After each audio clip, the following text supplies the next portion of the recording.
बच्चों, आज हम हिंदी में कथा साहित्य के अंतर्गत अपनी अंतिम कहानी पढ़ेंगे। ये कहानी है कर्मनाशा की हार, जो शिव प्रसाद सिंह की लिखी हुई है। इस कहानी में भारतीय समाज के गांवों में व्याप्त अंधविश्वास, ईर्ष्या, द्वेष एवं ऊंच नीच की भावना का मार्मिक एवं सजीव चित्रण किया गया है। बच्चों, कर्मनाशा एक नदी का नाम है और इस नदी के किनारे एक गांव है नई डीह। तो इस नदी और इस गांव के ऊपर ही ये स्टोरी लिखी गई है, तो हम इसके बारे में जानेंगे। इस कहानी के जो प्रमुख पात्र हैं उसमें मुखिया जी, यह गांव के मुखिया हैं। भैरव पांडे, यह गांव के पंडित हैं। शोखा, ईश्वर भगत, जगेश्वर पांडे, धनेश्वरा चाची, ये सब गांव के लोग हैं। कुलदीप, यह भैरव पांडे का छोटा भाई है। फूलमत, यह रिमल मल्लाह की विधवा लड़की है। बच्चों, इस कहानी में जो है ये जो स्टोरी है उसमें ग्रामीण अंचल की रूढ़ियों और अंधविश्वासों के बारे में लिखा गया है। यह एक चरित्र प्रधान कहानी है। इसमें भैरव पांडे के व्यक्तित्व के माध्यम से कहानीकार ने प्रगतिशील सामाजिक दृष्टिकोण का समर्थन किया है। कहानी में भैरव पांडे का छोटा भाई कुलदीप अपने घर के समीप रहने वाली मल्लाह परिवार की एक विधवा लड़की से प्रेम करता है और प्रेम संबंध की जानकारी होने पर उसका बड़ा भाई भैरव पांडे उसे डांटता है और मार खाने के डर से कुलदीप जो है घर छोड़ करके भाग जाता है। कुलदीप के गांव छोड़कर भागने के 4-5 महीने के बाद जो है फूलमत एक बच्चे को जन्म देती है, जिसे लोग पाप मानते हैं। और उसी समय गांव में भयानक बाढ़ आई रहती है। गांव के लोग इसके 1 साल पहले जब बाढ़ आई थी तो उन्होंने अपना बहुत कुछ खो दिया था। तो उन्होंने एक शोखा को बुलवा करके गांव में 5 बकरों की बलि दिलवाई थी और जो है उस बाढ़ में एक अंधी लड़की और एक बुढ़िया बह गए थे। बहुत कुछ नष्ट होने के बाद जो है बाढ़ खत्म हुई थी। तो गांव वालों को डर है कि इस साल तो और भयानक हो जाएगा, क्योंकि इस साल तो गांव में पाप हो गया है। पाप से यहाँ पे मतलब है कि जो फूलमत ने बच्चे को जन्म दिया, जो उन लोगों ने, उसे गांव के लोग पाप मानते हैं और वो कहते हैं कि अगर इस बच्चे का और इस महिला का जो है बलि दे दिया जाए तो बाढ़ अपने आप शांत हो जाएगी। लेकिन भैरव पांडे जो है वो उनकी मर्यादा जागृत होती है और वो इसका विरोध करते हैं। फूलमत को अपनी कुलवधू के रूप में स्वीकार करते हैं और अपने घर ले जाते हैं।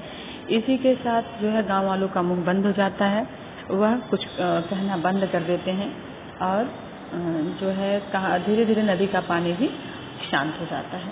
तो इस कहानी में नैतिकता और वंश मर्यादा के पुरातन संस्कारों और मानवतावादी नवीन जीवन दृष्टि के बीच गहन द्वंद्व का चित्रण किया गया है। निष्कर्ष रूप में हम कह सकते हैं कि लेखक ने नवीन दृष्टिकोण को वरीयता दी है। यह कहानी जो है यह अत्यंत ही सरल और यथार्थ तथा मनोवैज्ञानिकता के पृष्ठभूमि पर लिखी गई है। बच्चों, इस कहानी में जब हम सारांश लिखेंगे तो हमारे कुछ हेडिंग बनेंगे, जैसे कर्मनाशा नदी का उग्र रूप ले लेना। बच्चों, नदी का पानी इतना बढ़ जाता है कि गांव के लोग घबरा जाते हैं। जैसे एक चूहेदानी में चूहा बंद हो जाता है तो उसे समझ नहीं आता वो किधर जाए, ठीक वैसे ही नदी के चारों ओर पानी है और बीच में जो है वो गांव बसा हुआ है। तो लोग परेशान हैं कि अब क्या करें। सोखा के कहने पे वो गांव में बलि वली भी चढ़ाते हैं बकरों की, लेकिन पानी बिल्कुल भी कम नहीं होता है। फिर अगले साल उन्हें आशंका रहती है कि इस साल फिर गांव में बाढ़ आ जाएगी और उसके लिए वो बहुत परेशान है, क्योंकि नदी जो है अपनी लहरों से किनारे खड़े वृक्षों को उखाड़ उखाड़ के साथ में बहा ले जा रही है। फिर वो बहुत सारे अंधविश्वास भरे तर्क देते हैं और उस तर्क के अनुसार ये मानते हैं कि गांव में जो फूलमत एक विधवा है और उसने प्रेम के माध्यम से जो एक बच्चे को जन्म दिया है, उसी की वजह से इतनी बाढ़ आई है और ये बाढ़ जो है सब कुछ नष्ट करके तभी जो है खत्म होगी। फिर जो बाढ़ का पानी है उसे देख करके भैरव पांडे अपने अतीत में पहुंच जाते हैं और वो बहुत ही परेशान होते हैं कि मेरा ये जो घर है पिछली बाढ़ में तो इतना गिर गया था, इस साल तो और गिर जाएगा। लेकिन इन सबके साथ ही वो अपने भाई को याद करते हैं कि कैसे उनका भाई था तो उनका घर कैसा लगता था और फूलमत से उसका हंसी मजाक सब वो याद करते हैं और उसके घर से भाग जाने पर वो बहुत दुखी होते हैं और वो सब सोचते हैं कि कैसे कुलदीप फूलमत से प्यार करता है और कैसे मेरे डांटने पर घर छोड़ करके भाग जाता है। फिर जो है नदी का पानी बहुत अधिक बढ़ जाता है और गांव के लोग जो है फुलमत और उसके बच्चे को पाप समझ करके नदी में बलि देने के लिए जाते हैं और वो मानते हैं कि ऐसा करने से जो है बाढ़ कम हो जाएगी। फिर जो है भैरव पांडे का अंतर्द्वंद होता है उनके मन में और उनकी मानवीयता जागृत होती है। और जब उनको पता चलता है कि गांव वाले उसे फेंकने जा रहे हैं, उसे कलंक मान रहे हैं, तब वह जाते हैं और उस बच्चे को छीन करके ले आते हैं और चिल्ला चिल्ला कर कहते हैं कि इसने कोई पाप नहीं किया। वह उनके छोटे भाई की पत्नी है, उनकी बहू है, और वह जो बच्चा है वह उनके भाई का बच्चा है। मुखिया बहुत तेज स्वर में कहता है व्यंग के साथ ही, पाप का फल तो भोगना ही होगा पांडे जी, समाज का दंड तो झेलना ही होगा। तब भैरव जी कठोर स्वर में कहते हैं कि यदि वे एक एक का पाप गिनाने लगे तो इस गांव में जितने सारे लोग हैं सबको नदी के धार में बहाना पड़ेगा।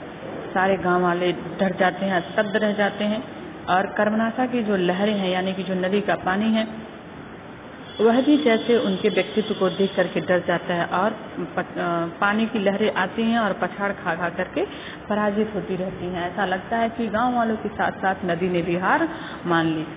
भैरव पांडे फुलमत को लेकर चले जाते हैं और समय के साथ धीरे धीरे नदी का पानी भी कम हो जाता है। बच्चों, इस कहानी पर आधारित कुछ प्रश्न हैं जो आपको यहाँ दिए गए हैं। जैसे कर्मनाशा की हार कहानी का कथानक अपने शब्दों में लिखिए, तो आपको यहाँ पे आंसर दिया है। फिर है कर्मनाशा कहानी के जो प्रमुख पात्र हैं उसकी चारित्रिक विशेषताएं लिखिए और प्रमुख पात्र का चरित्र चित्रण कीजिए, तो उसका भी आंसर आपके पास है। कहानी के उद्देश्य पर प्रकाश डालिए, बच्चों इसका भी आंसर दिया गया है। फिर है कर्मनाशा की हार अंधविश्वास की पराजय एवं मानवता की विजय का उद्घोष करती है, इस कथन पर प्रकाश डालिए। बच्चों, ये बहुत ही इम्पोर्टेंट क्वेश्चन है आपके लिए, तो आप इस कहानी को अपनी बुक से पूरी पढ़ लेंगे और जो भी क्वेश्चन यहाँ पे आपको भेजे जा रहे हैं उसे अपनी नोटबुक में लिख लेंगे। इसी के साथ ही हमारी जो कथा साहित्य में तीनों कहानियाँ थीं वो खत्म हो गई। धन्यवाद बच्चों।